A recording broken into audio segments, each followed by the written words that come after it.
मेरे जीजो खुदाम यीशु मसीह के जिंदा बबरकत और कदूस नाम में आप सबकी सलामती हो। आज बड़ा औरतों के लिए अहम दिन है, खास तौर पर माओं के लिए। और खुदा का कलाम में हक जो है वो फरमाता है कि खुदा किसी को बांझ नहीं रहने देता, बल्कि बांझ के घर भी बसाता है। तो इसलिए खुदा ने ये फजल बख्शा कि हम इस जमीन पर जिंदा हैं और हमारे लिए ये आज का जो माँ का मदर डे है वह से बरकत है कि हम अपनी माँ को खराज तस्लीम पेश करते हैं। और स्पेशली तौर पर खुदा की जिंदा कलाम में से आज हम देखते हैं कि माँ के मुतालिक खुदा का जिंदा कलाम हमें क्या दर्स देता है। अमसाल की किताब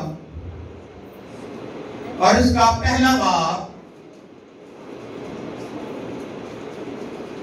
और इसकी 8 और 9 आयत का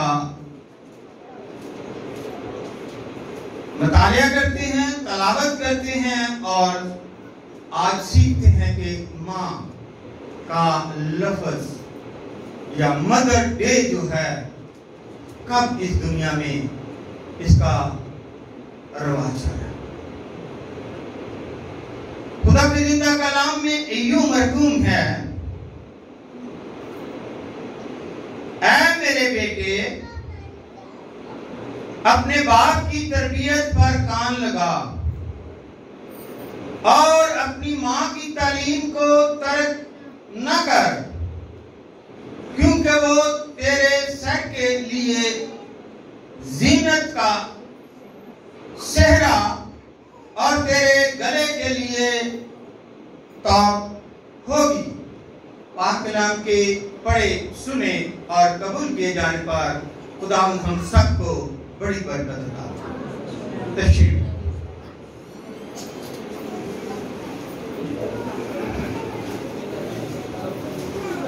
ये आप सब जानते हैं कि माँ और बाप के बगैर आबादी नहीं बढ़ती। खुदा ने आपको पता है कि कलामे हक जो है वो हम सब के लिए रोशनी है और वो फरमाता है कि खुदा ने सबसे पहले आदम को बनाया और उसकी पसली में से औरत को बनाया और उन दोनों को ब्लेस किया। तो फिर वो मां भी बनी और वो बाप भी बना। और इसीलिए खुदा बार बार कलामे हक में फरमाता है कि जो अपनी मां की इज्जत नहीं करता, जो अपनी मां को हकीर जानता है, जो अपनी मां को मजाक के तौर पर उल्टी सीधी बातें कहता है, और वो मां बाप जो अपनी औलाद की सही तरबियत नहीं करते, उनके लिए ये ऐसी बातें सुनने पड़ती हैं।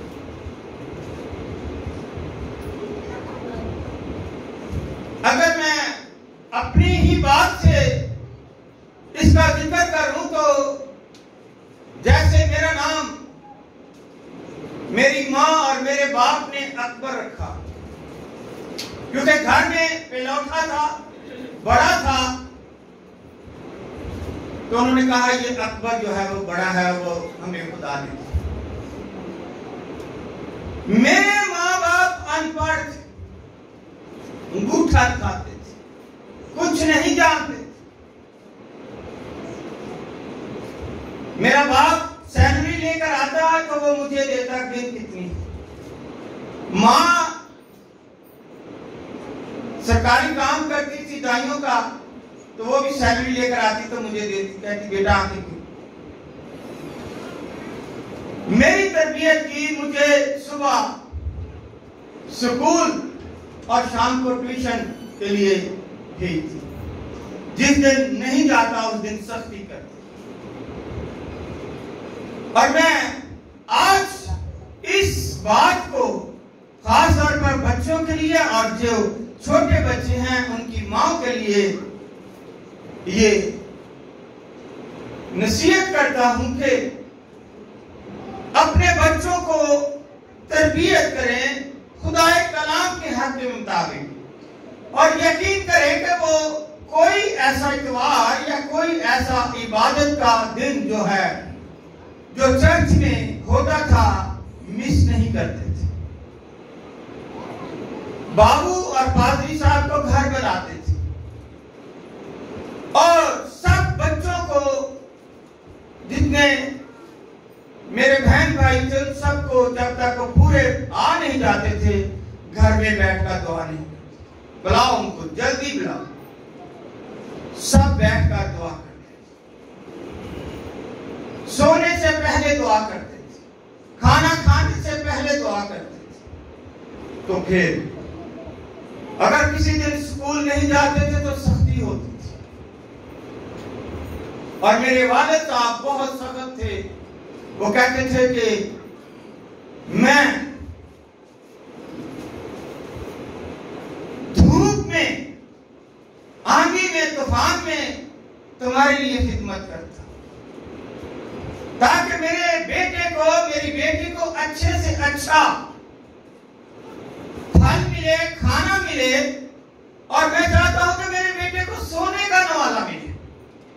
लेकिन मैं चाहता हूं कि मैं नहीं पढ़ा और ये कमी मैं अपनी बेटी से और अपने बेटे से पूरी करना चाहता हूं। जिस मकाम पर मैं नहीं पहुंचा, मैं चाहता हूं कि मेरा बेटा, मेरी बेटी उस मुकाम पर पहुंचे। इसलिए अपने बेटे की और बेटी की तरबियत करते थे। तो इसका रिजल्ट क्या हुआ? रिश्तेदारों में, घरों में अकबर पढ़ा लिखा है जी। अकबर ने माँ बाप के हुक्म को माना, वो पढ़ गया। खुदा ने जीवन साथी दिया, अच्छा दिया, और ज्यादा तरक्की की, अच्छी जॉब मिल गई। अच्छी जब जॉब मिल गई तो जॉब ऐसे अच्छी नहीं मिलती। जब आप में कुछ काबिलियत होगी, जो आपने माँ बाप की तरबियत पर अमल किया होगा और अच्छी तालीम हासिल की होगी, तो फिर ही आपको अच्छी जॉब मिलेगी।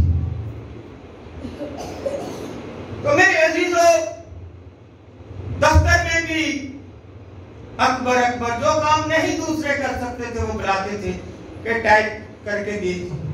टेलीफोन, यहां तक कि जो डीजी हेल्थ है वो जो भी नहीं आता था मुझे बुलाता था कि आप मेरे पीए के तौर पर काम करें, आप प्राइवेट सेक्रेटरी के तौर पर करेंगे। मिनिस्टर जो भी नहीं बनता वो मुझे हायर कर लेता, बुला लेता। और इसके साथ साथ क्योंकि माँ बाप की तरबियत थी, मैंने सेमरियां की। जब मैंने सेमरियां की तो ऑर्डिनेशन हुआ और आज मैं आपके सामने हूं। तो यहां पर नहीं बल्कि पूरे पाकिस्तान में अकबर के नाम को जानते हैं कि अकबर एक बिशप है, लाहौर में है। मैं चाहता हूं कि बेशक देर से नाम पैदा होता है, लेकिन आप भी करें, और वो करेंगे जो तरबियत हासिल करेंगे, जो माँ बाप का हुक्म मानेंगे। इसलिए खुदा का कलाम फरमाता है नए अहदनामे में भी, इफ्सियों का, पौलुस रसूल के नाम, इफ्सियों का खात और उसका 6 बाब पहली आयत से देखते हैं कि ऐ फर्जंदो, खुदावन ने अपने माँ और बाप के फर्मा बरदार रहो अगर कुछ तुमने हासिल करना है, अगर अपनी जिंदगी हासिल करनी है, अगर लंबी उम्र दराजी करनी है, अगर जमीन पर तुम्हारा नाम भरना चाहते हो, तो लिखा है अपने माँ बाप के फर्मा बरदार रहो, क्योंकि ये वाजिब है, क्योंकि ये वाजिब है कि अपने बाप की और माँ की इज्जत कर। ये पहला हुक्म खुदावंद का है, किसी इंसान का नहीं। पहला हुक्म है कि जिसके साथ वादा भी किया गया है ताकि तेरा भला हो और तेरी उम्र जमीन पर क्या हो, दराज हो, लंबी हो, बढ़े, तो अपनी पूरी उम्र करके इस जहां से जाए। और यही मां दिन रात अपनी औलाद के लिए दुआ करती है, इसलिए उसको मदर डे का, मदर डे कब से हम मनाना शुरू करते। हालांकि खुदा ने तो जब आदम हवा को बरकत दी और उन्होंने गुनाह किया, बाहर आ गए, तो फिर औलाद खुदा ने उनको देना शुरू कर दिया और इसी औलाद से पूरी दुनिया वजूद में आई। और अगर खुदावंद यीशु मसीह आसमान को छोड़कर जमीन पर आए, तो वो भी मुकद्दसा मरियम कुंवारी मां के जरिए से इस जमीन पर जरिया बनता। इसलिए कई दफा मैं अक्सर कह देता हूं, तमाम रूहें खुदा जमीन पर भेजता है, लेकिन मां बाप उनका वसीला।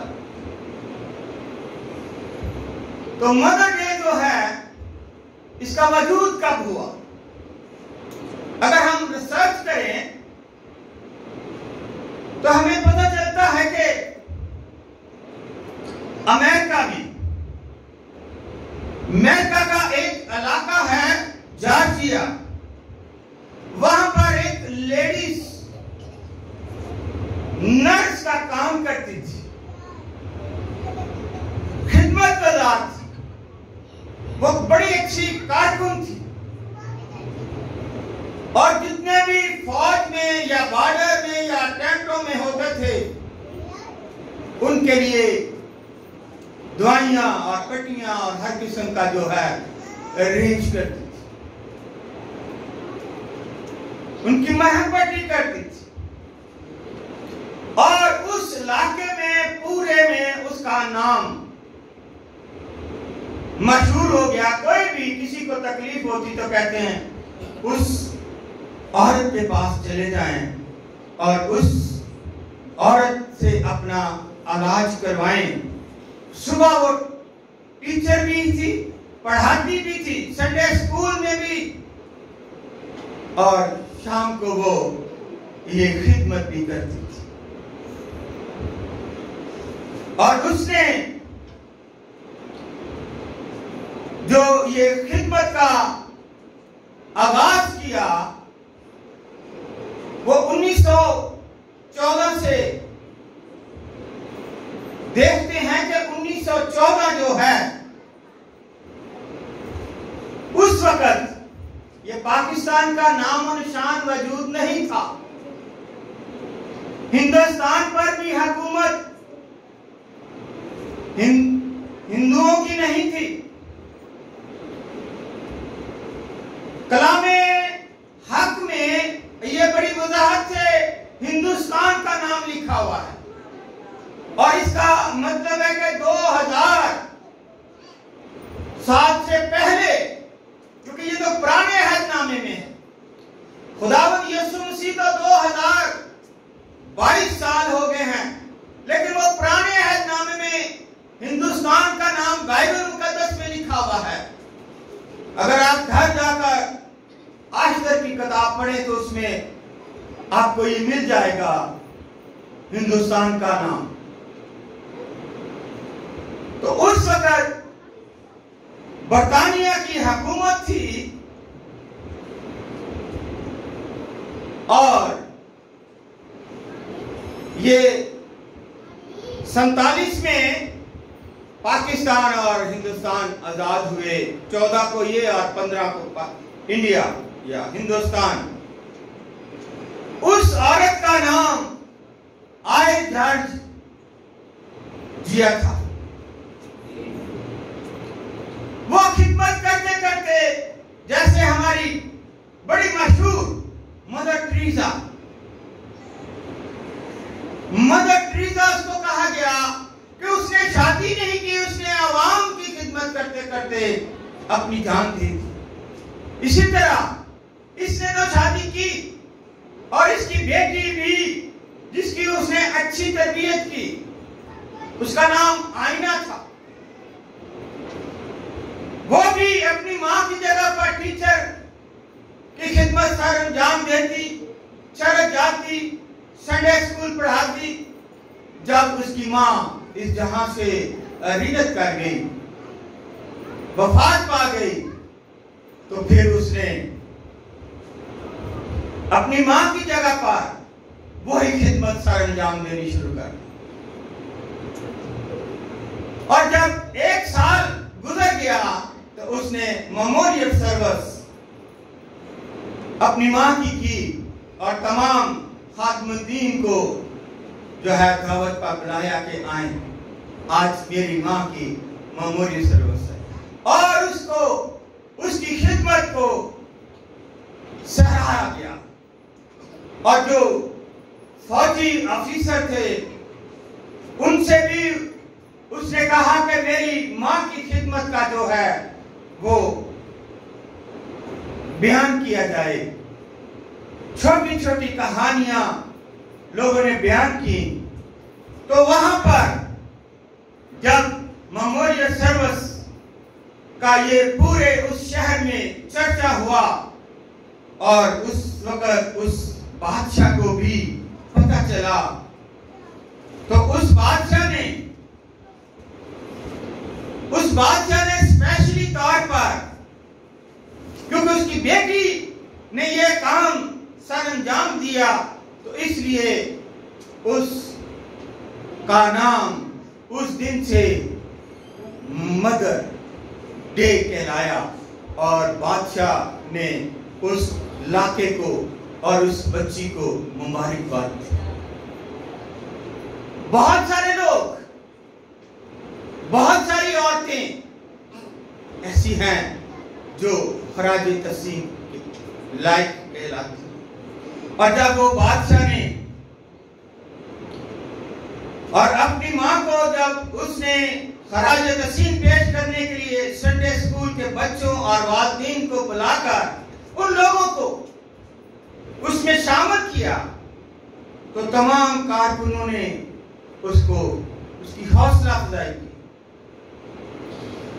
और उस वक्त अमेरिका के सदर मिस्टर थॉमस ने उसकी मकबूलियत को देखकर, उसकी ये फ्री सर्विस को देखकर 1914 में मई के दूसरे इतवार को जो है वो छुट्टी का ऐलान कर दिया और कहा ये छुट्टी होगी और ये नाम मदर डे कहलाएगा, मां का दिन कहलाएगा।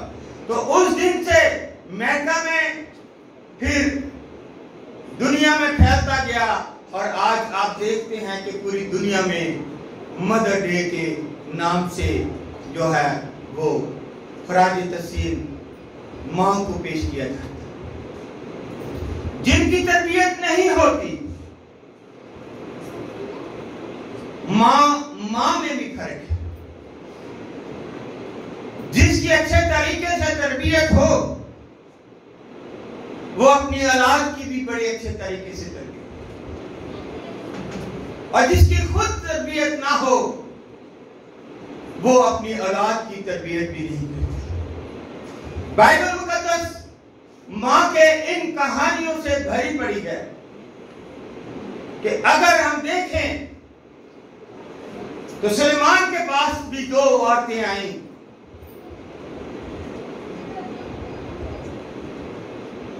अपने बच्चे की फरियाद लेकर खुदावंद यीशु मसीह के पास भी 2 औरतें आई। एक औरत आई और 2 बच्चों के लिए आई, और 2 बच्चे जो हैं खुदावंद यीशु मसीह के साथ खिदमत करते। मां की ख्वाहिश होती है कि मेरा बेटा मेरी बेटी जो है आला औहदा रुतबा हासिल करे। मां ने कहा यीशु से कि तू जब तख्त पर बैठेगा तो मेरा एक बेटा तेरी और एक बेटा तेरा भाई। मेरे अजीजों, वो भी माएं हैं जो अपने बच्चों के लिए दिन रात सर्दी गर्मी कुछ नहीं देखते और काम करके पास। कहावत भी है, शेर भी शायद हो, धूप में बाप और चूल्हे पर मां जलती है। धूप में बाप और चूल्हे पर मां जलती है, तब कहीं जाकर औलाद पलती है। रात को भी बेटा या बेटी रोएगी चलाएगी तो फौरन मां चूल्हे के पास जाएगी, अपनी नींद खत्म कर देगी, उसके लिए दूध तैयार करके या उसकी खुराक लेकर खुद गीले पर उसको सूखे पर उसको बोलना सिखाएगी, उसको तरबियत करेगी। और कई ऐसी माएं हैं, बहुत कुछ लिखा है कलाम खुदा में। बाइबल मुकद्दस फरमाती है अस्तिशना 22 बात में, अगर रात चलते इत्तफाकन किसी परिंदे का घोंसला दरख्त से जमीन पर बच्चों या अंडों समेत तुझे मिल जाए और मां बच्चों या अंडों पर बैठी हो तो तू बच्चों को मां समेत पकड़ ना लेना। बच्चों को तो ले ले पर मां को छोड़ देना, ताकि तेरा भला हो और तेरी उम्र दराज। और अमसाल की किताब 23 बाब की 25 आयत में लिखा है कि अपने मां और बाप को खुश कर, अपनी वालदा को शादमान रख। शादमान क्या है? खुशी से भी ज्यादा खुशी। ये सब कुछ होने के बाद भी मां अपनी औलाद के लिए अच्छा ही सोचती है। कभी अपनी मां ने अपनी औलाद के लिए बुरा नहीं सोचा और अपने बयान को अपने बच्चों के हक में बदलती रहती है कि मेरा बच्चा तो ऐसा हो ही नहीं सकता, ताकि मेरे बच्चे को कोई सजा न दे और मैं शर्मिंदा ना।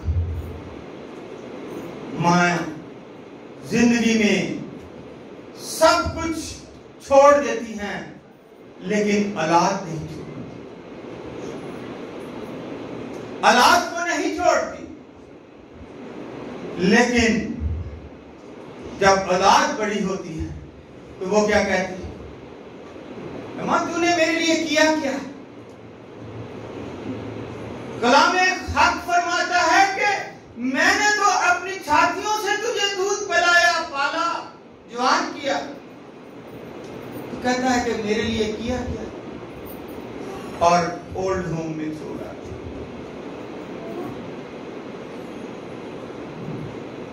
इसलिए स्पेशली तौर पर मैं कहूंगा कि मां कहना, मां कहलवाना और मां बनकर दिखाना, तीनों में बहुत फर्क है।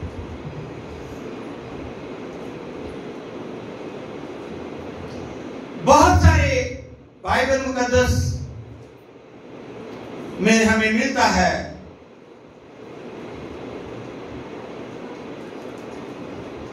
कज़ात की किताब में में देखें तो उसके 4 और 5 बाप में दबूरा का जिक्र है कि उसने किस तरह से ये औदा हासिल किया और बनी इस्राएल की काजी कहलाई, जज कहलाई। काजियों का जिक्र उसमें आता है। मां मुकद्दसा मरियम कुआरी है, खुदा ने चुना, पाक रूह ने उस पर मसा किया, अब दुनिया से वो छुपती हुई है, छुप रही है। तो लोग क्या कहेंगे, मुझे संसार करके क्यों मार दी, ये गलत है। लेकिन जो उसका मुगेदर है वो भी इसको छोड़ना चाहता है कि ये अच्छी औरत है। लेकिन जिसकी खुदा हिफाजत करता है उसे कौन मार सकता? तो खुदा तो खुद उसमें आ गया, इसलिए मां है। और उसने यीशु मसीह ने अपनी मां का मरते दम तक ख्याल रखा, 30 साल तक मां की खिदमत की, और 3.5 साल जब शहर शहर गांव गांव में खुदा बाप की मुनादी की, आखिरी टाइम पर भी मां पास खड़ी है तो उसको अकेला नहीं छोड़ा। उसको यूहन्ना जो इनका अजीज और यूहन्ना रसूल है उसके हवाले किया। क्या यूहन्ना आज से तेरी मां ये है, और कहा कि ए मां, ए औरत, आज से तेरा बेटा ही, ताकि वो अकेली ना रहे। आज बेटियां तो घर छोड़कर जाना ही होता है शादी के बाद, लेकिन बेटे भी जिनकी खास जिम्मेदारी है वो भी मां को इग्नोर कर देते, छोड़ देते कि क्या, और जैसा करोगे वैसा करो। इसलिए बहुत सारी औरतें हैं जिनके मतलब बताया गया कि मां जो है वो जन्नत, मां जो क्या है, बच्चों के लिए जन्नत का है, लेकिन उस जन्नत का दरवाजा बाप।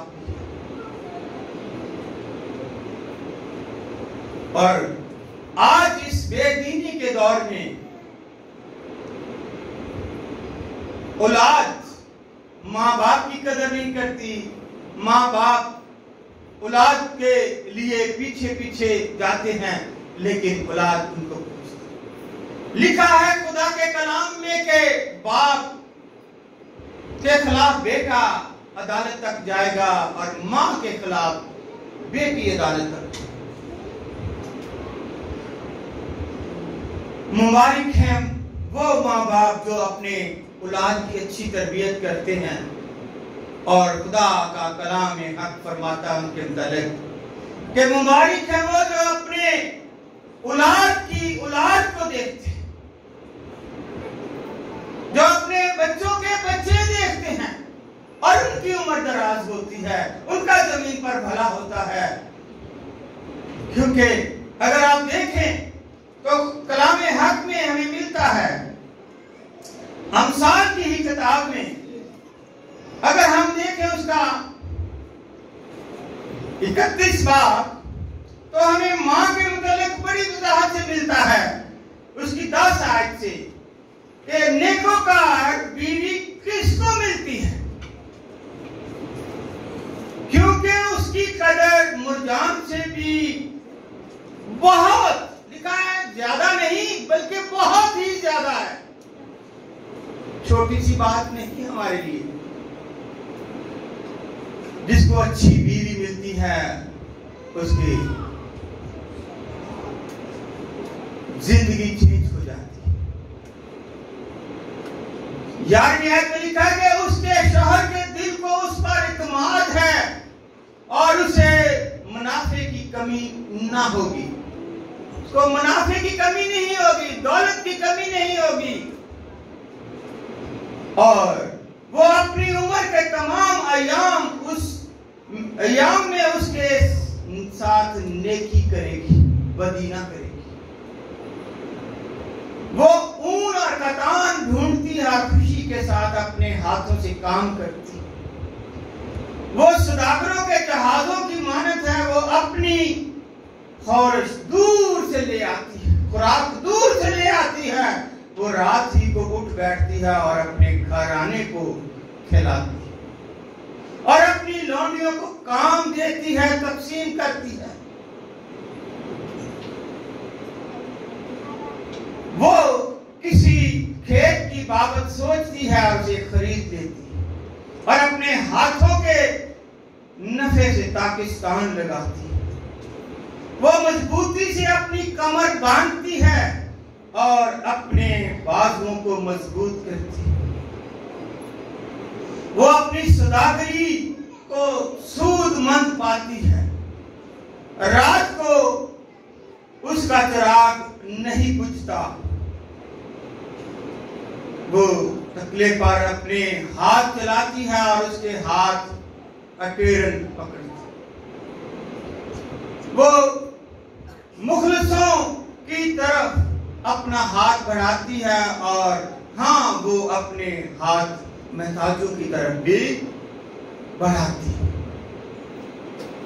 वो अपने घराने के लिए बर्फ से नहीं डरती, क्योंकि उसके खानदान में हर एक सुरख पोश है। वो अपने लिए नागारीन बाला पोश बनाती है और उसकी पोशाक महीन, कतानी और अर्गवानी। उसका शौहर फाटक में मशहूर है। जब वो मुल्क के बुजुर्गों के साथ बैठता है, वो महीन कतानी कपड़े बनाकर बेचती है और पटके सौदागरों के हवाले करती है। इज्जत और खुर्म उसकी पोशाक है और वो आइंदा अयाम पर हंसती है। आने वाले पर खुदावत तो राशि पर उसके मुंह से हिकमत की बातें निकलती है और उसकी जबान पर शफकत की तालीम है। वो अपने घराने पर बाखूबी क्या करती है? गौर से सुनिएगा, जिसने नहीं औरत ने, क्योंकि औरत ही बेटी को बिगाड़ती भी है और संवारती भी। लिखा है कि वो अपने घराने पर बाखूबी नगार रखती है और काहली की रोटी क्या होगा? सड़ी हुई रोटी खाती है, काहली की रोटी। वो अपने घराने पर बखूबी नगार रखती है और काहली की रोटी नहीं करती, बल्कि मेहनत की रोटी मेहनत करती है। जैसे अभी मैंने आपको बताया कि वो रात ही को उठ बैठती है और अपने घराने को खिलाती और अपनी लौंडियों को काम देती है, मेहनत करती है। वो मेहनत की रोटी खाती है। उसके बेटे उठते हैं और उसे मुबारक कहते हैं। उसके बेटे उठते हैं और उसे मुबारक कहते हैं और उसका शौहर भी उसकी तारीफ करता है। कि ये जो लिखा है ना कि 30 जो आयात है इसमें कि हुस्न धोखा है, जमाल बेसबत है, लेकिन वो औरत जो खुदावंद से डरती है सत्तू होगी। वो सबसे खूबसूरत है जो खुदा से डरती है और अपने घर का ख्याल रखती है। अपने बच्चे जो खुदा ने उसे मिरास में दिए उनकी निगाह करती है। इसीलिए मिसाल में कहा गया कि तू अपने औलाद पर छड़ी क्या करेगा, इस्तेमाल करेगा तो वो मर नहीं जाएंगे, बल्कि जिस राह पर तू चलाएगा उसी राह पर वो बड़े होकर चले। उसकी मेहनत का अजर उसे दो और उसके कामों से मजलिस में उसकी सताइश करो। इसलिए मैंने शुरू में अपना बताया कि जब जीवन साथी अच्छा आता है तो जिंदगी चेंज हो जाती है। या तो वो लेकर अपने पेके की तरफ चली जाती है या अलग हो जाती है, घर बर्बाद हो जाता है। लेकिन जो अच्छी तरबियत याफ्ता माँ बाप की तरबियत, माँ बाप की इज्जत जानती है, वो बरकत पाती है। बहुत सारी